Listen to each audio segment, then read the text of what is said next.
15 of Bitcoin's biggest psychopaths came together to make this video. Viewer discretion is advised. In 2009, the world witnessed the birth of something revolutionary, Bitcoin. It all started with this mysterious figure, Satoshi Nakamoto, or a group of engineers who launched Bitcoin in January 2009.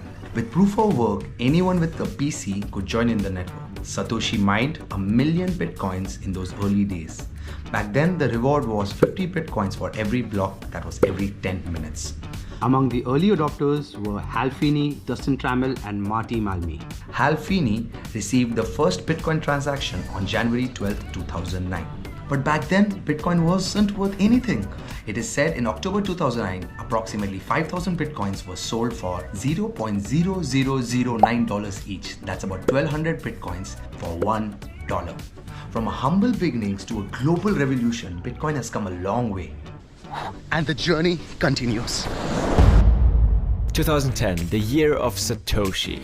Not this one, and also not this one. This was the year Satoshi posted most of his ideas on the Bitcoin Talk forum. While he was implementing new changes, Bitcoin was finally arriving in the real world. Most famously by purchasing 2 pizzas for 10,000 Bitcoin. The first Bitcoin exchange emerged, and Bitcoin started trading for 3 cents. Cents!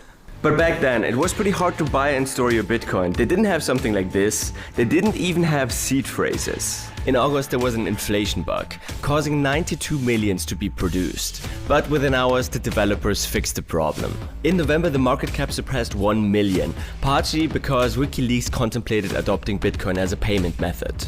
And this may have led to the end of Satoshi itself. He stated, "WikiLeaks has kicked the hornet's nest and the swarm is headed toward us." And with this, Satoshi logged off and never came back.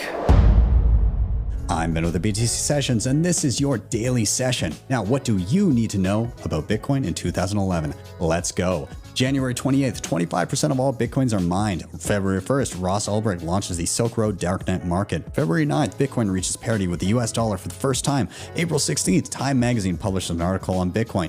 June 14th, WikiLeaks begins accepting Bitcoin donations. June 19th, Mt. Gox has a security breach and foreshadows its eventual demise. June 29th, BitPay launches the first smartphone wallet. August 20th, first Bitcoin conference is held in New York City. August 23rd, P2Pool, decentralized mining pool, mines its first block. September 6th, Cassatius coins are launched. These are physical coins with preloaded private keys. December 12th, the largest mining fee ever recorded is paid for 171 Bitcoin. And in terms of price, Bitcoin starts the year at 30 cents, on 100x's to over $30, and then drops by 90% to finish out the year around the $4 range. You got all that? This was your daily session. You don't buy Bitcoin. No, you can. There are currency traders online. Yeah, 1 Bitcoin's worth 1 Bitcoin. But that's not how it gets into circulation. You mine it, like gold. The guy who invented it created this program that releases blocks of Bitcoin over time. In 2012, Bitcoin was recovering from a market crash of greater than 90%. Insecure wallets and exchange hacks cost users their funds. Stories linking its use to criminal activity started to begin. And as the old saying goes, it is TikTok next block. And at block 210,000 marked the end of its first epoch. Bitcoin's first halving occurred in November of 2012. 2013 was wild. The Bitcoin's price was a roller coaster. It skyrocketed to $260, then dropped before soaring again to over $1,200. Early investors had their moment of glory. The FBI shuts down the dark web market Silk Road, seizes over 26,000 Bitcoin, and arrests its founder, Ross Ulbricht, representing a crackdown on free market principles. No non-violent offender has ever gotten such a long sentence. Free Ross! Huge companies such as WordPress, Microsoft, and Baidu started to accept Bitcoin payments. But they chickened out shortly after due to volatility. Oops! HODL! Yes, the term HODL was born from a typo in a drunken rant on a forum. Remembering people to never panic sell their Bitcoin. The year closed with a cold splash from China. Banning financial institutions from dealing with Bitcoin. A move that sent prices tumbling. But hey, guess what? Bitcoin stands invincible. The year started with a bang, with the Bitcoin price at 800. But that was short-lived because China bans Bitcoin banking. Silk Road 2.0 collapses. Ross Ulbricht goes to trial. Charlie Shrimp gets arrested. Who's Charlie Shrimp? The CEO of a Bitcoin exchange. Vitalik starts crowdfunding Ethereum. Taylor Swift abandons country music. Bitcoin gets forked. Journalist fights Satoshi. I'm not in Bitcoin. It's the wrong Satoshi, and the real one tells people to stop harassing him. Oh yeah, did I mention Mount freaking Gox, the largest Bitcoin exchange in the world, losing 850,000 Bitcoin, causing a cascade of other Bitcoin exchange failures and never-ending despair. But yeah, just another year in Bitcoin. What else is new? With Mt. Gox destroyed, a series of other exchanges getting hacked left and right, and the block size wars in full swing, tech bloggers and puppet economists got to pat themselves on the back and finally declare that Bitcoin was dead. But if you didn't listen to them, you got to pick up Bitcoin at about $190 a coin. And while the price of Bitcoin remained relatively low, fees definitely did not. Satoshi's chosen successor for Bitcoin development, Gavin Andreessen, pushed for a controversial fork that would update the Bitcoin block size, allowing more throughput at the cost of decentralization. And while this led to a vigorous debate as to who really controlled Bitcoin, we can all agree that Craig Wright definitely did not. But that wouldn't stop him from suing anyone and everyone who said he wasn't Satoshi. 8 years later, multiple courts would declare that he was indeed not Satoshi, to which the real Satoshi would respond, "Kiss my fluffy ass, you sad little bitch."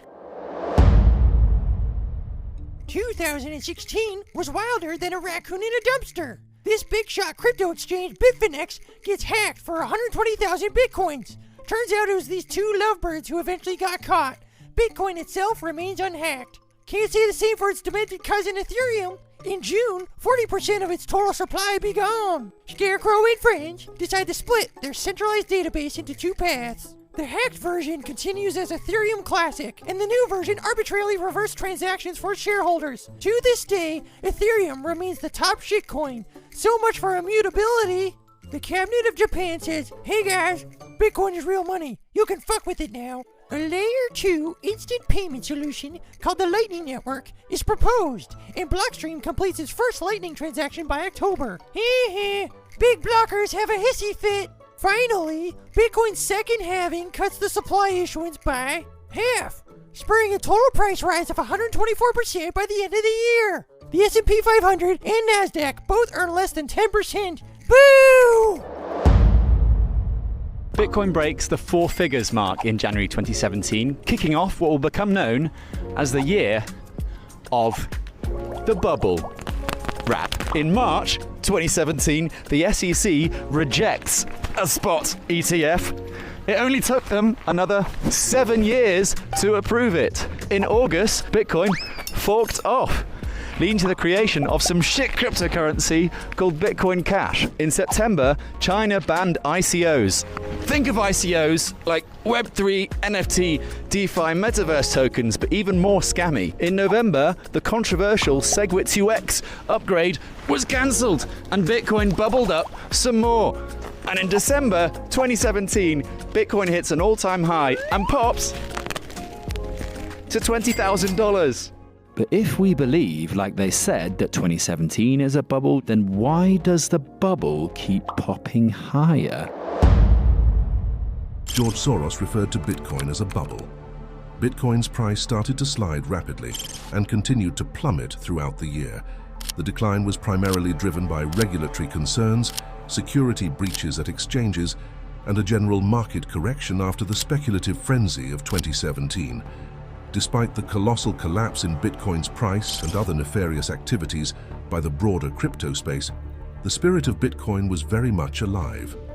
Nevertheless, critics claimed it dead. Many people were distracted by shiny crypto tokens that claimed to fix all the problems with Bitcoin. At the same time, the Lightning Network saw significant development and growth. It addressed scalability issues by enabling faster and cheaper transactions. Later that year, an inflatable rat covered with Bitcoin references was erected in front of the Federal Reserve. The year ended with Bitcoin at $3,200.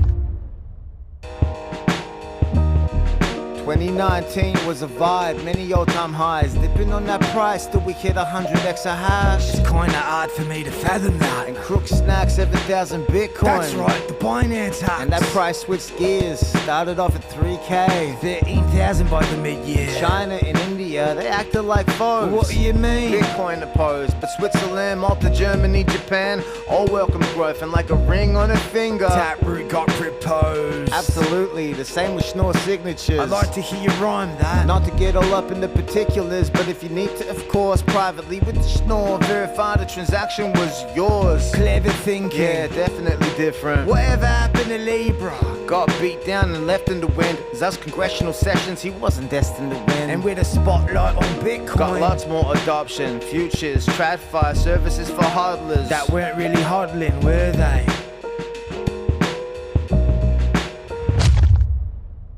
With one very spooky virus spreading around, we saw Bitcoin dump 51% in 2 days. No coin has made sure to let us know we are all stupid.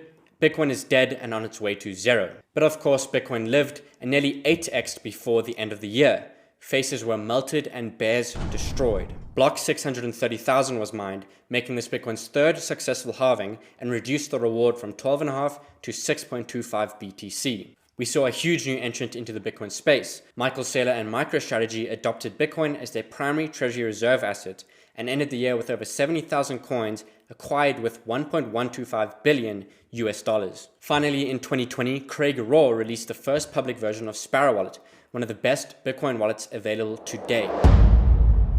2021 was one of those unforgettable years in Bitcoin history. It starts off with Elon Musk tweeting his support for Bitcoin, all while stacking billions of dollars worth for his companies, SpaceX and Tesla. Michael Saylor makes another 100 podcast appearances, delivering one orange pill after another. China, however, have fun staying poor and decides to ban Bitcoin mining, which briefly slashes Bitcoin's hash rate and price in half. That's one of the reasons I think that we didn't hit 100K. I really believe that was a nation-state attack. But you know what ended up happening? Not only did the price recover, the hash rate recovered, all while decentralizing in the process. But within 3 months, Bitcoin bounces back to all new-time highs of 69,420. Wink, wink. And thanks to the work of Bitcoiners starting their own Bitcoin circular economies, President Nayib Bukele takes notice and makes El Salvador the first country on earth to accept Bitcoin as legal tender. Unfortunately, all of Bitcoin's success attracted a new wave of scammers and rehypothecation to the space, but it gave us an important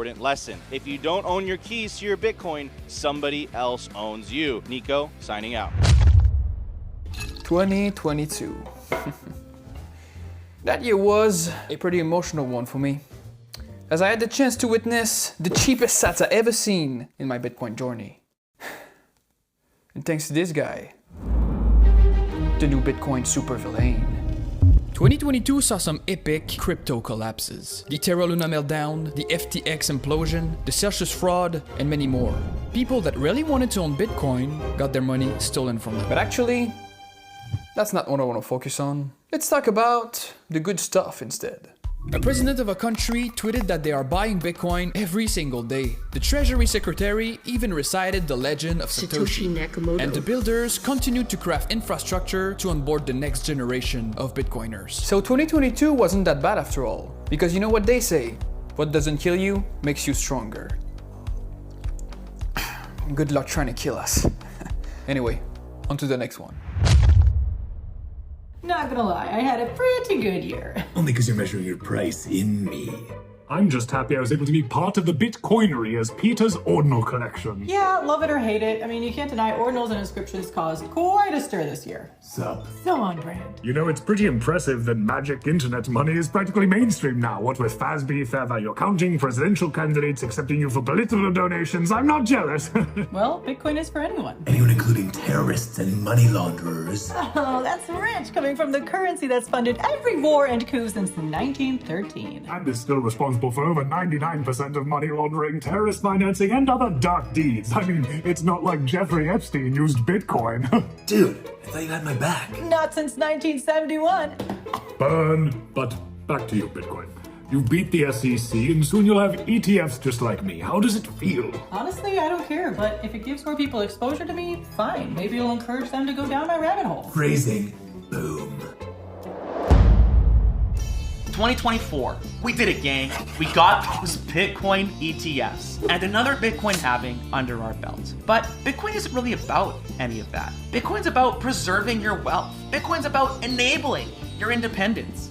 Bitcoin is about future-proofing your money. And while every year of Bitcoin's life is important, its most important years are yet to come. We don't buy Bitcoin for our first name. We buy Bitcoin for our last name. So congratulations and welcome to the 5th epoch of the most influential asset this world has ever seen. Awesome, well done you guys. Hey, put her there, G. You.